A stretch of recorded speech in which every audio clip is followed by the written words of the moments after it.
I can't believe it, the leaks were actually true. Arifumi Imai worked on Jujutsu Kaisen Season 2. Now, this is a humongous deal because he's someone who rarely works outside of Witch Studios and Production IG. Yes, he did work on Madhouse and One Punch Man, but that's because everybody worked on One Punch Man. But this is an even more special case because not only has he never worked on Mappa before, he worked as an episode director. It's not just a one and done, like you animate a scene and then go back to your usual projects. No, episode direction meant that he's been working with Mappa Studios for like months now because that's how much time and effort directing an episode takes. Now, if you're wondering why I'm hyping this up as such a big deal, then it's most likely because you don't know who Imai is. Simply put, Arifumi Imai is one of the biggest action animators in the industry currently. He carries a very high level of influence and is incredibly creative with his works. Alongside director Tetsuro Araki and CGI director Shuhei Yabuta, Arifumi Imai literally invented what Odium Gear Sakuga will look like. Arifumi Imai is the one who shaped the identity of Attack on Titan's Sakuga as a whole. Genius animation talent aside, he's also an incredible action storyboard artist. People always talk about how it took Arifumi Imai 4 months to animate Levi vs Beast Titan, but it's rarely mentioned that he also storyboarded the fight scene, which in itself took him a month to do. And yeah, the action storyboards in that fight is just ingenious. It is an iconic piece of animation and you already see modern animators paying homage to it. So how did this animation legend all of a sudden work for Studio Mappa? And that too, not even in Attack on Titan, he worked on Jujutsu Kaisen. And that's because of the slogan that the animation industry abides by. It is all about, I know a guy who knows a guy, who knows a guy, who knows a guy. The Japanese animation industry is built around connections, and Arifumi Imai is definitely a person who pays respect to that culture. This is also why we saw him animating in summertime rendering, not because of his connection with the studio, but because of his connection with the staff. The first time Imai took up the directorial role was in Osama Ranking, where he was the assistant director, and the biggest climactic highlight episode of that show was directed by Shota Kochizuno. Imai has also publicly expressed his interest in working on Jujutsu Kaisen in the past, so him getting into Jujutsu Kaisen's project could literally have been as simple as him just sending a DM to Shota Kochizuno being like, hey, can I direct an episode on your show? And yeah, that's it. Now, talking about Imai's animation style, he is someone who puts a high level of emphasis on the quality of the individual drawings themselves, and thus he's an incredible character artist. I'm not talking in the sense that Kape draws her stills. No, Arifumi Imai's drawings also move, and they move really well. His animation style does remind me of Nozomu Abe in that sense. Abe also being someone who animates in an incredibly fluid manner, but does not sacrifice the quality of the drawings while he does that. Now, I'm not saying that Arifumi Imai is someone who limits his creativity just so that his drawings can look good. He's someone who does use a lot of smears, a lot of stretching and squashing, and also does morph his characters to a crazy extent, like this scene that is animated by him. But that is only when the tone calls for it. Like in this scene, the character breaks model continuously because he's literally losing his mind. What I'm saying is that he's never going to make anything as divisive as like Naruto vs Pain, for example. This is most likely because Imai is not part of this web generation of animators. It's usually in the web generation where you'll see animators put more emphasis on fluid motion, but Imai has had a very traditional progression in the anime industry. He started off as a doga artist doing in-betweening work. He then did key animation, then did animation direction, and now he's taking up directorial roles. And as a result of all that experience he's gathered in different positions of animation over a span of a large number of years, Arifumi Imai thus has the most complete Genga that I've ever seen. The number of keyframes is outstanding, but the level of detail that he puts into those individual keyframes is just otherworldly. Just from how complete the highlighting is on the characters, you wouldn't be blamed for confusing his Genga with Doga. It's only when you go frame by frame through his Genga, you see that there are a couple of drawings that are unfinished, which is kept for Doga artists to work on. But yeah, when you see a sequence animated by Arifumi Imai, he more than likely completed like 90% of the drawings for it. Talking about the level of detail again, some of these drawings just make me want to cry. Like these two keyframes, I mean, I don't even know what to say about this. This level of detail is just unprecedented. I haven't seen any other animator do this like ever. There are artists who can make heavily detailed corrections on par with this, but in Imai's case, these are keyframes, part of a whole animated sequence, and this is that animated sequence. And every single one of those individual drawings have that much detail poured into them. This level of talent ensures that when he's working with simple character designs like the ones in Osama Ranking,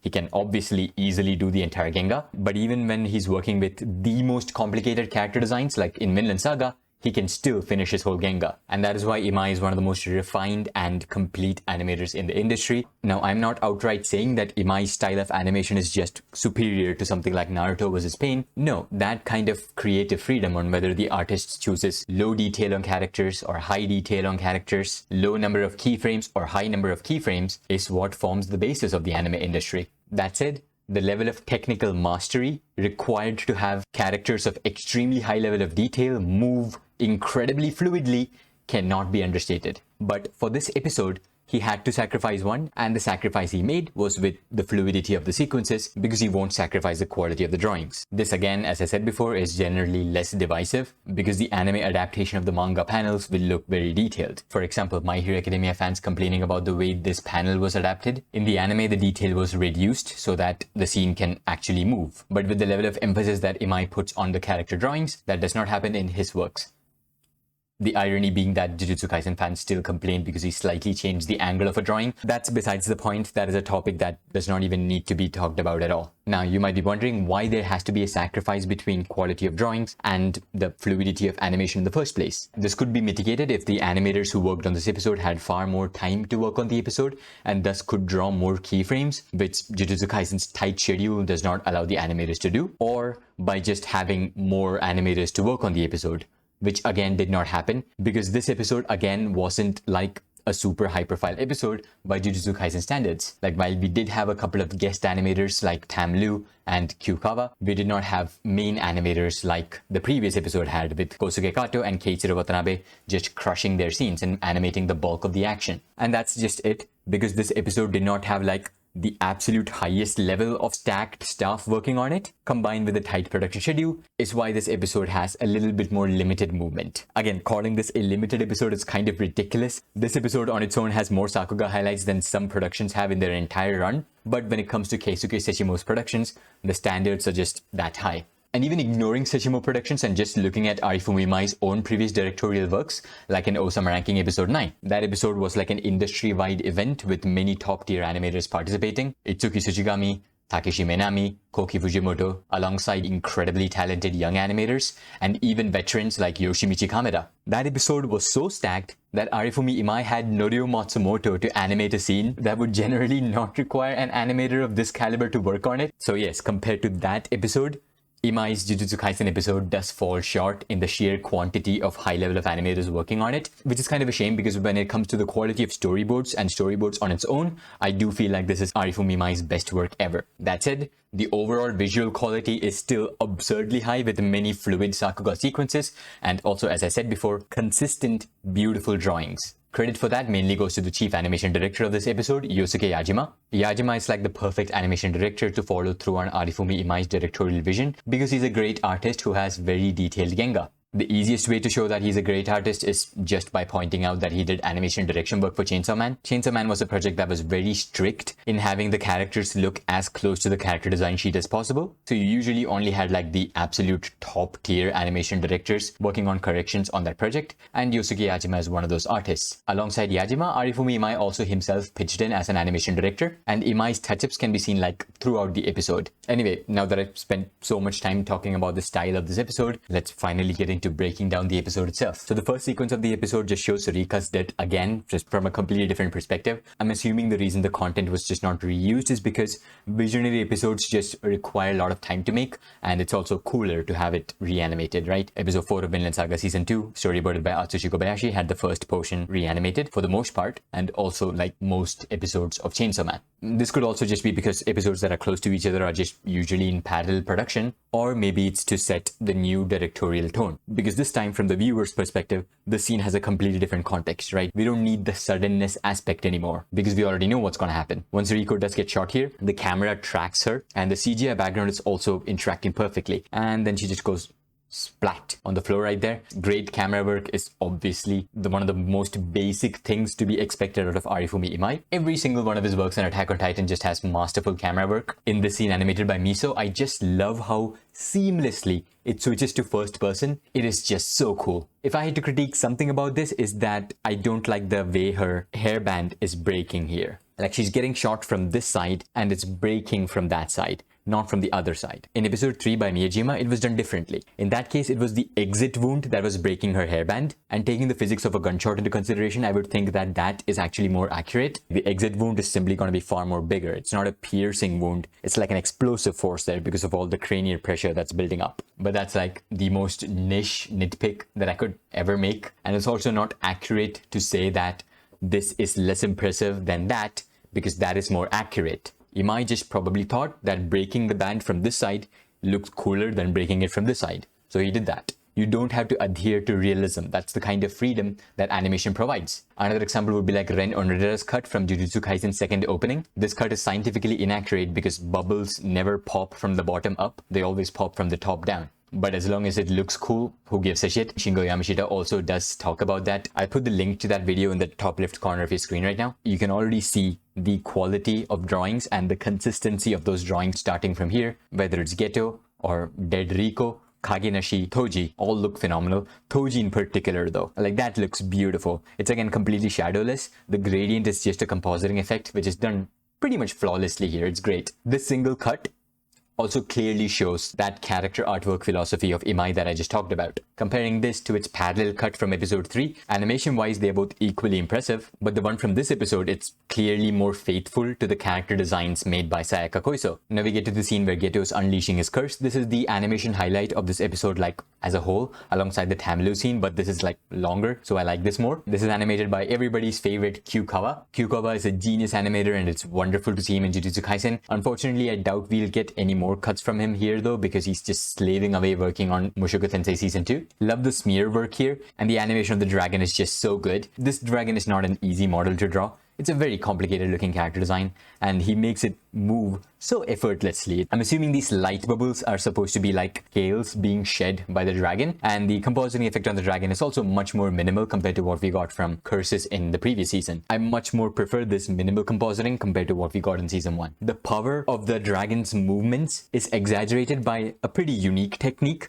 He's using wind animation for that. He's not using smears. He's animating like wind on top of the dragons. So since the dragon is moving this way right now, there's a lot of wind effects in that same direction. So in every direction the dragon is moving, you see wind animation in that direction and other directions as well to make the scene even more chaotic. Really cool camera tracking here again. There's like specific pauses between each impact. So like pop, pop, pop. Every time it pops, the camera stops there for a second. It's just strong Utapon energy as a whole from this sequence. This cut is also really cool. The dragon is not actually moving all that much in your screen, but you can tell that the dragon is moving very fast because the CGI model of the roof of all of these fake houses, I'm guessing, is just moving so fast. So because of the relative motion, the dragon feels like it's moving forward. I also love the timing on Toji just pointing his gun.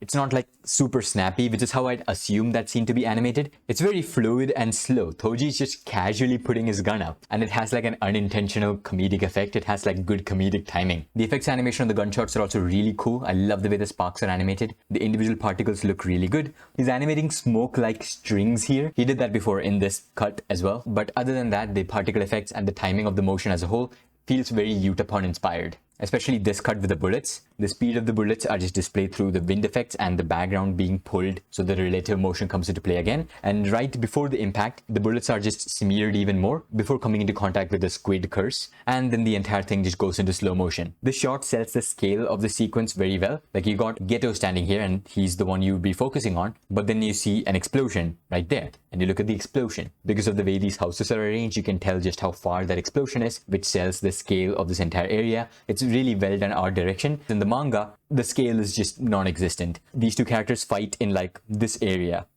That's it. This entire area is just uncharted territory in the manga. It's never explored. Very ambitious direction by Arifumi Imai. This scene is animated by Mahmoud Mufta, and the technical aspects of this very impressive because it's an incredibly complicated cut. It's got so many different elements to it. It's an incredibly complex perspective, which then rotates combined with enlarging of the subject because Geto is coming closer, and also the appropriate ease out used for that. First of all, the perspective and rotation. This is crazy. I love the fisheye effect here, but unlike the regular old Gosso fisheye effects, this even rotates. So to get the perspective right on the fisheye, because it's rotating, you need to have this part of the wall be curved because it's wrapping behind Geto. It's not supposed to curve. Like it's supposed to be a straight wall, but because you need to sell the illusion of the fisheye, you have to make it curved. But the wall in the front, you can see that it's not curved, it's just going straight. If this wall was also curved, then it would feel like the entire hallway is curved. It would feel like the hallway is going like this.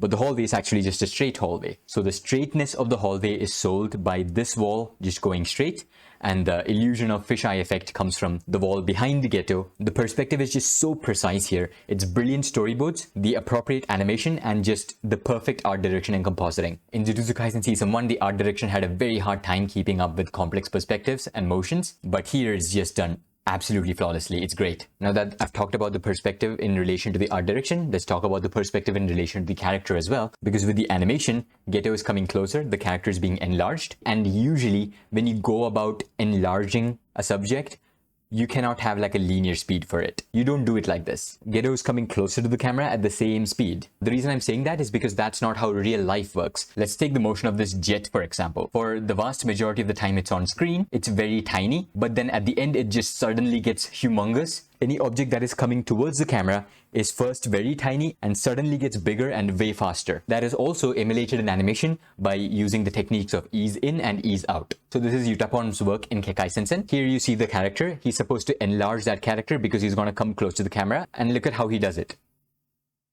See that? Moving frames here. Up until here, look at how slowly he's moving. But after this point, he just gets bigger extremely quickly and goes whoosh past the camera. You're easing into the motion. You start off slow and then gradually speed up. It's one of the most basic animation techniques required to project the change in perspectives accurately. It's not exclusively used for perspective projection. Of course, ease in is such a basic technique. It's used everywhere, especially to convey the weight of a body. So from the way I've explained ease in, you might be wondering, doesn't that make this scene incorrectly animated? Because here, Geto is coming closer to the camera at the same speed. Geto is not being eased into the motion like all of these scenes. And the reason Geto is not being eased into the motion here is because of the other half of perspective projection, which is ease out. Ease out is, as the name suggests, the exact opposite of ease in, whether it's to project the perspectives or also to convey the weight of the body. If a moving body is coming to a stop, it needs to gradually get slower. That is to say, it needs to be eased out. Now, as for how ease out works in perspective projection and animation in general, let's just use Yutapon's animation as example again. This is another scene from Concrete Revolution,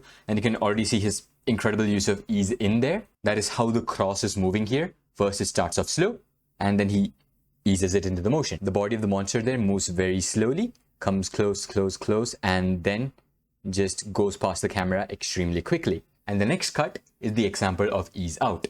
This time the body starts off quickly and he's animating it in ones, and then it slows down and he's animating in twos. Now let's take this scene animated by Norio Matsumoto as an example for both ease in and ease out. Sasuke is coming close to the camera, you have to ease him into the motion, starting off slow and then moving fast. But unlike other scenes with ease in, Sasuke is not moving past the camera here. The camera is actually rotating. So now the camera is no longer still. It is tracking Sasuke as he's moving along this tree. So Sasuke pretty much remains still. But he's still animated him once. I'm skipping singular frames, and every single frame that I'm skipping is a unique drawing. But now he has to go away from the camera, and thus he has to be eased out. And as soon as we start seeing his back, he's now animated in twos. So every 2 frame skip, it's a unique drawing now. And so as he's moving away from the camera, he's animated slower. So ease in, hold the motion, and ease out.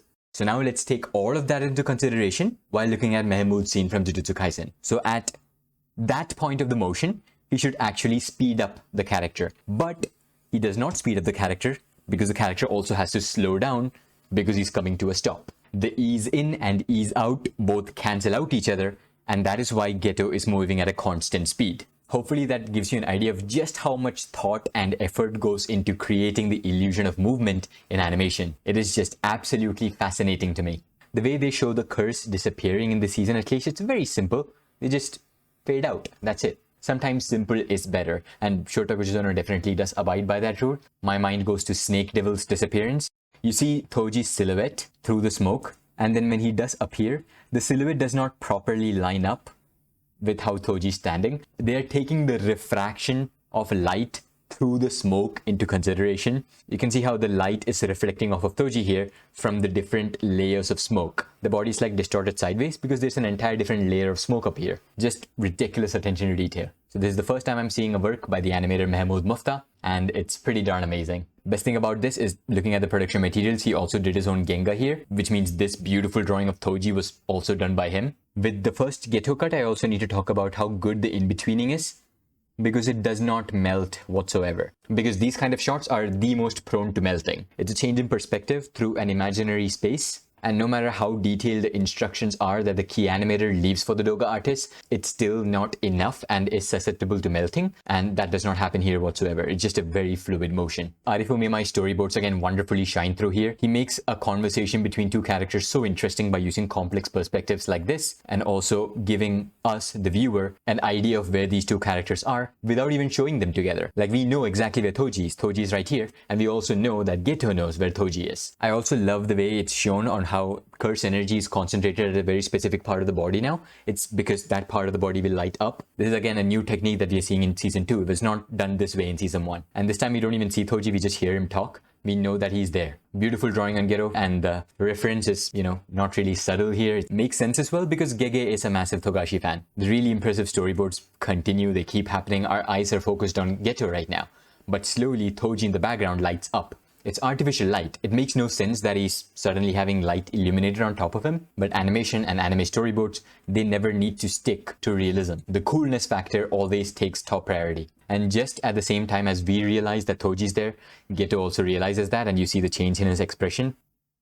Yeah, it's very well done. Here you can see how exactly he's making the curse spirit smaller, because you only see the upper lip of the curse spirit. Because he's making the curse swallow itself and store its body inside itself. It's like Ouroboros, the snake eating its own tail, but with a curse. And yeah, just really cool morphing animation as well. I really do like this curse as well. It just looks very happy to be with Toji. Then again, it's getting to wrap itself around Toji's body. Now, I'm not gay, alright? I'm as straight as they come. But if I was stuck in an island with Toji and he wanted to do some stuff to me, I don't even think it's gay to admit that, because appreciating Toji goes beyond the realm of sexuality. Another extremely strong drawing of Geto. This was again corrected by Yosuke Yajima. Then you see the dragon go past him with just the absurd amount of ghosting, but the next cut more than makes up for it. It's really good. I love the way the dragon is just moving through the space here. The 3D background is keeping up very well as well. And this is just really good direction, making up for limited animation, I would say, because this is effectively a still frame. Right? There are a lot of elements moving, but there's very little key animator input here. But it still gives the illusion of movement because of the way the previous cut transitions to this cut. It's a forward pan with motion blur to then focus on the subjects. Clever direction can sometimes make up for limited animation. We saw the Hell's Paradise directors trying their best to do that. But I mean, direction can only do so much when animation is shit. But here, of course, animation is not bad either. After that limited shot, we get this shot of the dragon. The dragon is entirely animated on ones here. Geto opens the gate of Babylon here. Unfortunately, he's still only using squids. I wish we could see a little bit more variety in the curses he's using, because he only used squids. He used the squid for defense. He's using squids as like darts here again. He even used squids on finger guns. I guess he's just using them because they are the most efficient to use as like bullets. Another cut with very limited number of keyframes, but it's done very well because the timing is very good. Toji is building up to the slice here, and then the slice is very quick. Similarly, the flip that he does is pretty much one... Yeah, that's it. Two drawings. But the motion of the flip is gotten across very well because of the drawing in between with the beautiful smear. Another pretty limited shot.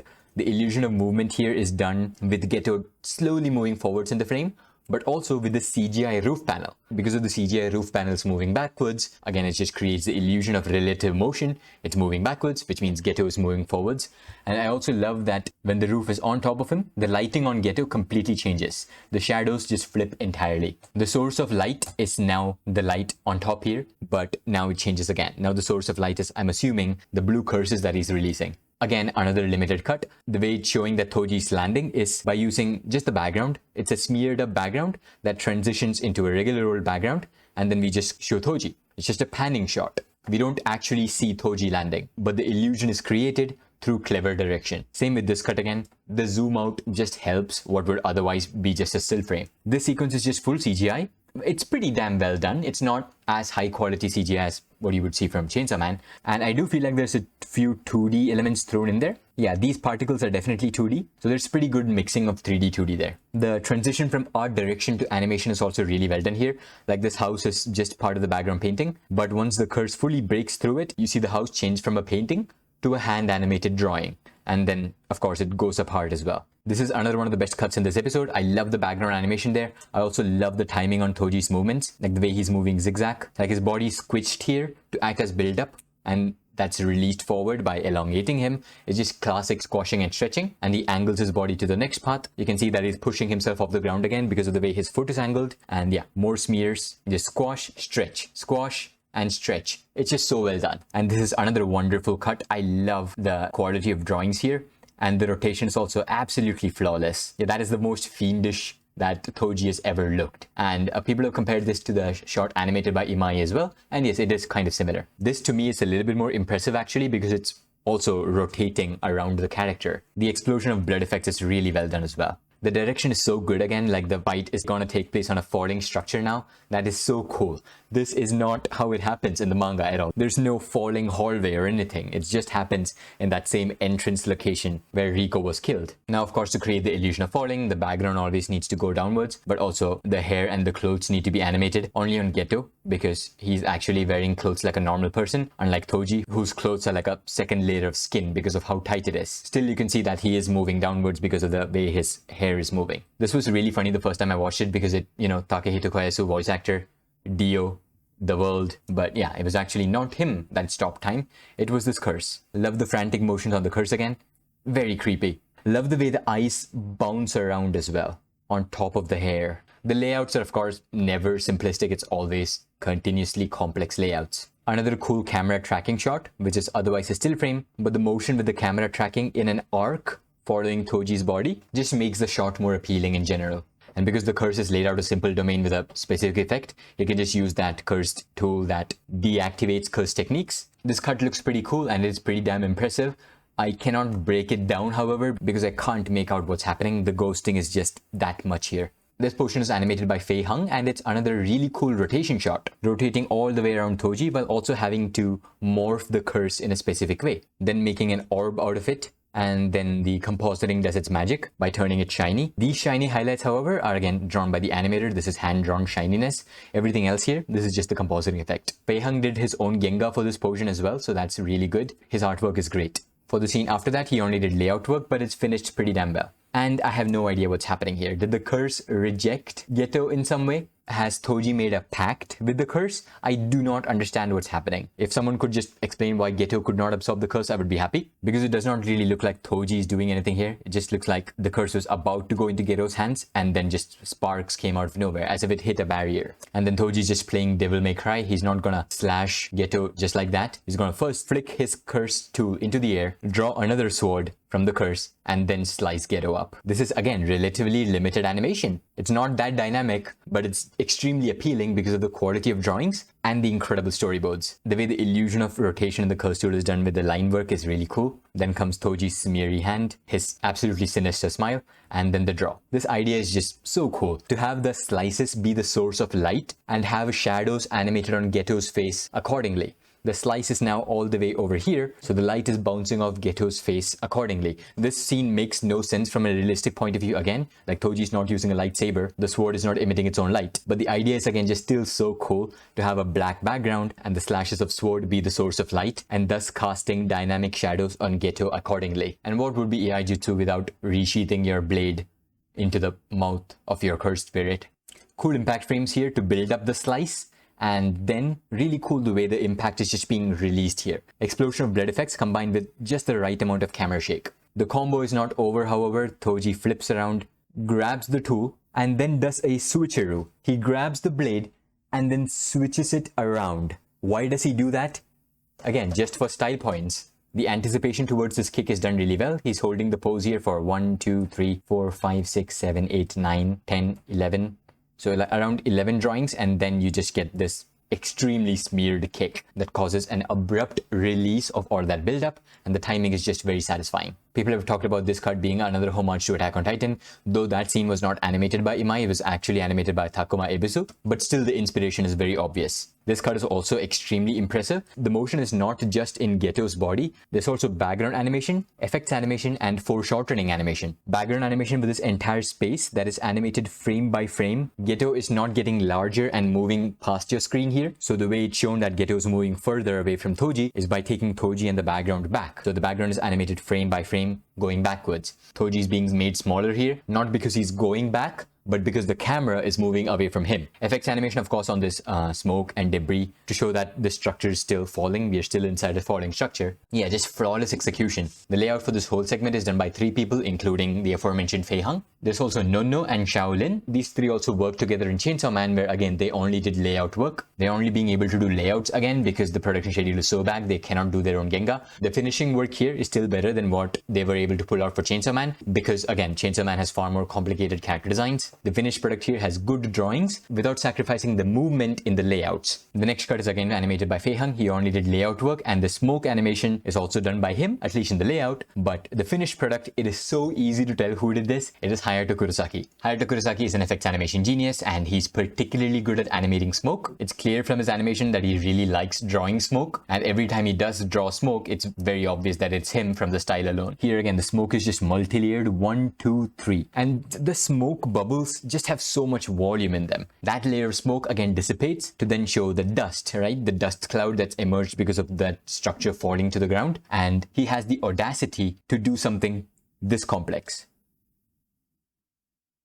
Oh, that's so cool. So there's falling debris as well, and when it hits the smoke, it has to displace the smoke, and he's animating that ripple effect on the smoke so well. Like, I don't know how this can come out of someone's mind. I'm sure that he might have used a reference here in some way. I'm assuming he just took proper reference of explosions and how smoke and dust clouds work, but still, that displacement of smoke caused by debris falling into it, outrageous effects animation. Complete change in color design, and then Toji just kicks Gero in the face just for the sake of it. Imagine he accidentally cracked Gero's neck here and all the curses get released. That would be very funny. And this is Dead Gojo drawing. Again, a different drawing compared to the previous episode. I like this drawing a little bit more because it's showing Gojo from the forward view, which clearly shows that he got stabbed in the head here, which is something I did not realize in the previous episode, that he got stabbed in the head. When Toji thinks about Megumi, the change in style. The funniest thing about this is not that Toji is changing in style, is that his curse is also changing in style.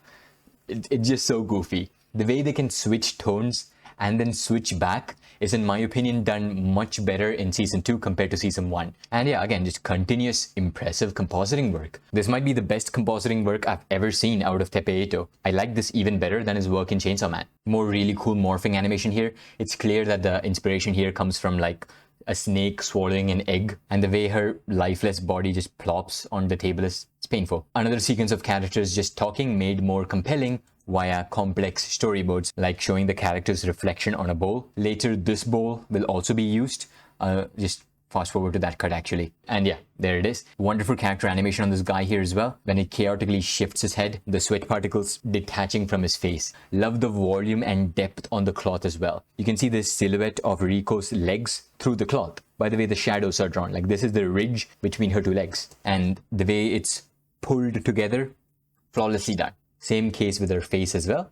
Yeah, the folds of clothing is just really well done. More funny Toji character acting. Ha ha ha, he's so crazy. I killed a child. I'm still kind of annoyed that we did not get to see the maid at all. Like, I guess she's dead. I know she's the character we are not really supposed to care about, but still, you know, would nice to have some closure. Yeah, just look at this comp again. I love how the god rays are just shining through, and the light from the canopies, the way they're falling on the 2 characters is just wonderful. And the god rays are really important in this case because, you know, God himself is going to appear now. And there it is. Really good camera tracking again. And this was the head wound that I was talking about. This was actually Toji's killing blow. If only he had used a special grade tool to pierce his head, Gojo would actually be dead. This drawing is also really cool. I don't like how similar this looks to that One Piece meme, but other than that, it's still extremely impressive. The eye detail here with that season 1 compositing effect is back. It looks beautiful. The fight between Gojo and Toji again is fairly limited, but it's made up for by, again, just high quality drawings. Love the way Gojo's body language is animated here. It's again a little bit stiff with the character acting, but it's perfect in this context. And we have Toji's exploding forward. His face here looks really cool. If only it wasn't ghosted to this extent. I'll enjoy the season again when the Blu-ray comes out. Really good action storyboards as expected out of Arifumi Imai. However, the animation actually does not keep up there. Gojo's supposed to sidestep there, and Toji's supposed to go past Gojo, right? But that perspective is not conveyed properly. Like, his hand still feels like it's in front of Gojo. His hand still feels like it's here when it's supposed to be here. It's supposed to be way past Gojo, behind Gojo's collar. Whereas in this case, you can see that it's in front of Gojo's collar which makes the perspective look a little bit awkward. This cut, however, is really cool. I love the way Toji's spinning the curse tool around. Nice speed lines as well. Yeah, only a few keyframes. This again ties back to what I said about fluid animation versus timing dependent animation. Spinning an object can be animated like this and like this, and both can look good. Really nice motion here again. I love the way that end portion is animated as if Toji is breaking an imaginary barrier. I'm talking about this scene right here. You see him thrust the blade, but then you go back and then you go forward again. It's like the sword is like vibrating as if it's trying to break through something. Yeah, just satisfying timing, and it passes seamlessly towards the next scene. Another cut following the same philosophy, broke this down in the PV as well. Only thing animated here is really Gojo's lips and also the circles and cross flares of effects animation to show the red technique. Flashing between the two colors is really cool though. The way it's shown that Toji's push back is again fairly limited in terms of animation. Toji's not moving all that much. The way it's shown though is again using relative motion by using the background animation. You see the background moving forwards. Therefore, Toji's going backwards. There's a good bit of background animation here again, like the entire house in the background is animated. Combined with the effects animation on the red, it does make for a pretty good looking cut. Of course, the next cut is extremely impressive. That smoke animation is ridiculous. Really nice perspective on this drawing here, extremely well done. Also love the vascularity shown on Toji's arms. Yeah, the anatomy is just flawless. Love the spark animation as well, so powerful. This whole sequence is animated by Proro, or at least the layout is done by Proro. But his layout is still a really good layout. It's not completed by any means, like there's literally no highlighting whatsoever. It's not Genga material at all, but the models still resemble the final product. Really nice smears of the chain and also the wind effects. Also love how fast Toji's hair is moving here. Is this ghosted? That is ghosted. How the fuck can this cause epilepsy? I'm sorry, I shouldn't go on a tangent about ghosting. It's stupid. The second KA work is still really well done here. I love the animation of the final product. The timing on the motion of these chains is really cool. It's animated by Takahito Katayama. Move, pause, move, pause. So you're just pausing the motion to build anticipation and then just move again. Really good amount of anticipation in this animation. He also did animate for episode 3 as well, so that's 2 for 2. And this is just continuous art directorial and compositing flex. Yeah, that's just so good. And this is the extremely divisive panel. From an anime-only's perspective, it's a really well-drawn panel. That's all I really care about. The drawings here look very much Imai-like, so I'm assuming he did AD work here. And the rocks here are wrapping around Gojo. You can see they're behind him as well. He's creating like a bubble of infinity around him, not just a forward barrier. This is a great cut that shows a very good understanding of just the structure of the blade and how rotation works. Look how seamlessly that blade is rotated. It's just a flat 2D drawing, and the way you rotate around that, it's just extremely difficult to pull off. The sense of speed here on the blade is also done really well. Blade starts off slow and then speeds up very quickly. That's easing into the motion, and then it also eases out. It slows down towards the end again. There's no real reason to ease out on this motion, but it gives the illusion as if like the camera has now caught up, right? The camera is moving here and then the blade is easing in. So the camera has now caught up and now it's moving at a regular speed. It's really cool. And yeah, here we have it. We have Tam Lu animating on Jujutsu Kaisen. I cannot fucking believe it. Tam Lu is one of the best modern action animator. I know that's an incredibly bold claim to make, but every time he animates, he pulls off some extraordinary shit. And he does everything right with his animation. His works have a unique identity. His shading work is excellent. The choreography of his combat is great. FX animation masterclass. A genius at using impact frames as well. And he can draw incredibly complex looking models and move them very well. Everything on your screen right now is animated by him. So the complex shading work on the blobs are also animated by him. And a scene like this is perfect for Tam Lu because of his ability to animate without having any line art in his animation. So you can see the two collide. His understanding of perspective is so flawless that he can literally create a membrane and then make that membrane rotate on its axis. This is absolutely fucking ludicrous. Another animator who I've been seeing doing crazy shit like this is Vincent Chansard. He's also capable of making literally anything rotate. In fact, this cut by him is actually kind of similar to this Tam Lu cut. But yeah, the perspectives on the rotation is just so flawlessly done. And again, everything here is animated by him again. There's so many layers to this. So red and blue collide and pass through to the other side, but then they come back and then collide again to then pass through again. So it's like infinite collisions. And that's what the technique is. That's what hollow purple is. Beautiful drawing on Gojo again. And this is the same hand sign for purple that he also used in Jujutsu Kaisen 0. But he's changed that hand sign for Jujutsu Kaisen Season 1. This is his This is the new hand sign that he uses. So he's modified the hand sign, I guess. This is again extraordinary storyboards. We see Gojo's eye that transitions to the hole that he created using purple, and that slowly transitions out to reveal the damage that it's done to Toji. What kind of damage is this actually? I don't think his heart is affected. Maybe it is. Maybe like a piece of his heart is gone. His lung is gone. A piece of his stomach as well. His kidney. So yeah, that's a lot of damage. A piece of the curse is also gone. This whole portion, by the way, animated by Osumin. They have really good character artwork. I love the separation between the different layers here. Like, you know, this layer of smoke is in front of Toji. You know that this layer of smoke is behind Toji. And you know that there's a super background behind him as well. Really nice 2.5D effect as we move through with the different layers. This animation is also wonderful. The way the liquid is interacting with the body is fantastic. Such a cool storyboarding technique. I think this is actually cooler than a first-person shot to show the reflection of the first-person shot in that character's eye. Apparently, this is supposed to be Mama Megumi. I had no idea. I actually thought it was a young Toji, but I guess not. She just looks like an older version of Megumi, honestly. I guess the eyelashes are supposed to be a giveaway because they're very long. But then again, Megumi also has absurdly long eyelashes, and so do I. It's really confusing on how he's able to talk here, because for talking, air needs to circulate through the body and his, a portion of his lungs are gone. So I guess one lung is enough for a person to talk, I guess. And yeah, on death, he just stands his ground. His hair is swaying here while he's still alive, but when he dies, his hair goes still, which literally does not really make sense because, we are not actually in control of our hair. So the hair not moving is not an indicator of death at all. And he dies standing up, which goes back to like something Yuji said about Maki. He talks about how Maki has like scary balance or something. And Toji has similar powers. In fact, he has Maki's power, but dialed up to 11. Even in death, his balance is so good that his body does not fall down, even though a portion of his body is gone. I've broken down the scene already, like in my Jujutsu Kaisen episodes 5's analysis, but I did not break down the animation, so I'll do that here. That's a lot of hands that you got to draw. They're all individual hands as well. They're all completely separately animated for every person. It's not looped. And yeah, again, that's a lot of character faces that you have to draw. Every single character has a different method of clapping as well. So yeah, that's just a crazy amount of workload for one animator. This whole segment is animated by Yurika Nakanishi. She did a phenomenal job here. She only did the layout work, but honestly, her layout has charm of its own. Like, I love the way Geto is drawn in her layout compared to the final version. And also the way Gojo is drawn, it's kind of different. I love the way she's drawing hair, and also Gojo has bigger eyes in her version.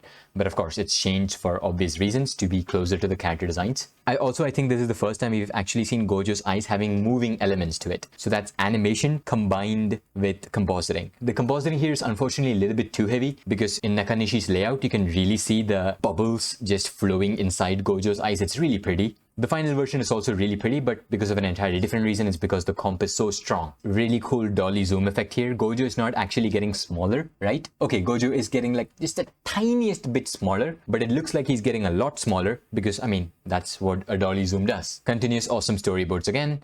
And at the end here, it's particularly cool because he's literally showing Geto sinking into darkness. So yeah, that's it. That is Jujutsu Kaisen episode 4. I wish I could say that I'm done with Jujutsu Kaisen, but no, I have another episode that is arguably the best animated episode of the entirety of the franchise. So I need to make a breakdown video for that as well. So yeah, I'm just going to be very busy with Jujutsu Kaisen content for the upcoming future. This entire year, in fact, is just going to be animation highlights one after the other because we are going to be getting Undead Unluck, which looks pretty damn good, and also Freyren, which is of course going to be a masterpiece. And the aforementioned Tamlu is also going to be working on Castlevania Nocturne. As for Jujutsu Kaisen though, yeah, that was it. Fantastic episode. I wonder what Arifumi Imai is going to do next. Maybe he directs another episode in the Shibuya arc. Maybe he does more animation work, which honestly is what I want from him. Whatever it is, it's going to be incredible, and I just hope the schedule allows them to work to their maximum potential. If you like this video, leave a like. If you did not like this video, leave a dislike. Subscribe, share, and comment. Spread the love. And yeah, that's about it. Thanks for the views.